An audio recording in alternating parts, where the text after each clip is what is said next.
मेरे प्यारे भारतवासियों, जय हिंद जय भारत। मेरे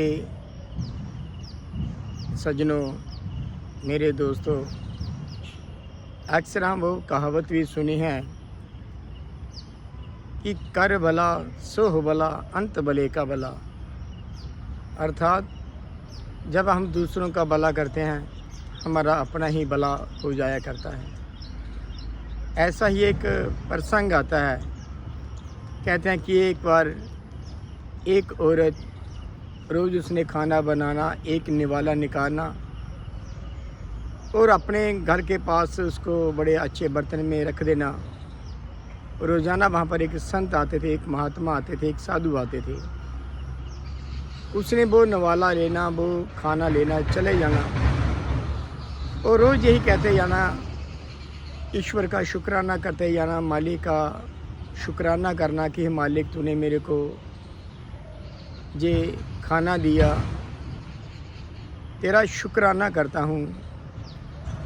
अर्थात बार बार मालिक का शुक्राना करना, मालिक का नाम लेना और वो खाना लेना, चले जाना। थोड़े दिनों के बाद क्या हुआ, उस औरत को ये बात पसंद नहीं आई कि मैं इतनी सेवा करती, ये तो मेरा नाम भी नहीं लेता है। नाम तो ये ईश्वर का लेता है, खुदा का लेता है, लेकिन मैं खाना बना के देती हूँ, ये मेरा नाम भी नहीं लेता। मन में एक विपरीत सोच आ गई। कहते हैं कि उसने खाने में जहर मिलाया, रोटी में जहर मिलाया। जो उसको रखने का प्रयास किया कि वो महात्मा आएगा, वो साधु आएगा, वो लेके जाएगा, इसमें मैंने जहर डाला है। कहते हैं कि ध्यान आ गया ईश्वर का, परमात्मा का, और रूह कांप उठी कि जी मैं क्या कर रही हूँ। मैं रोज़ उसको खाना खिलाती हूँ, कितना अच्छा कर्म कर रही हूँ, लेकिन आज मैंने खुद ही जे खाने में जहर मिला के। कहते हैं कि उसकी अंतरात्मा ने यही कहा कि तू बहुत गलत कर रही है।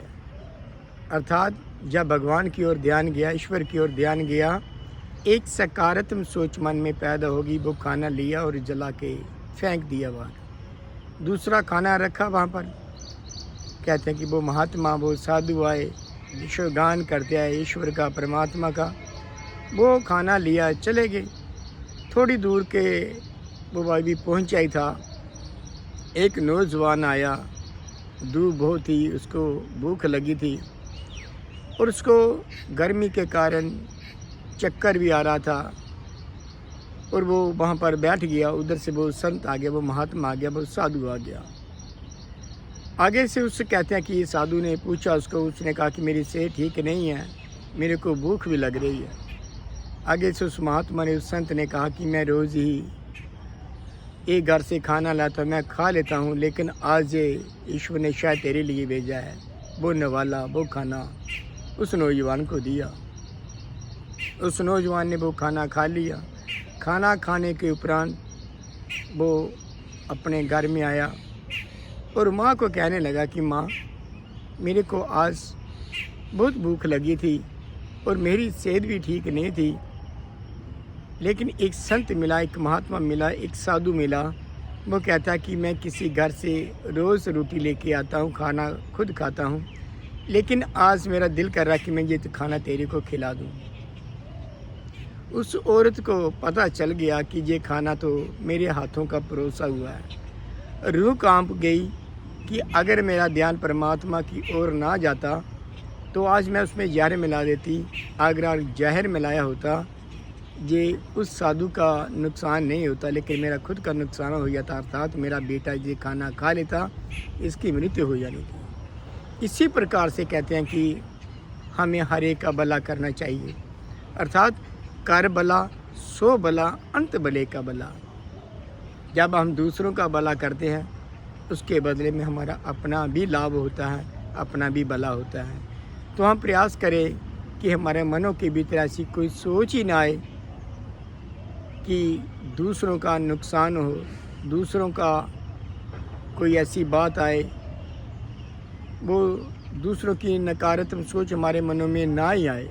अगर कोई सोच बने तो यही बने कि हम सबका भला कर सकें, कि इंसानी चोले में आने का मकसद यही है। कहते हैं कि इंसान इंसान के काम आए।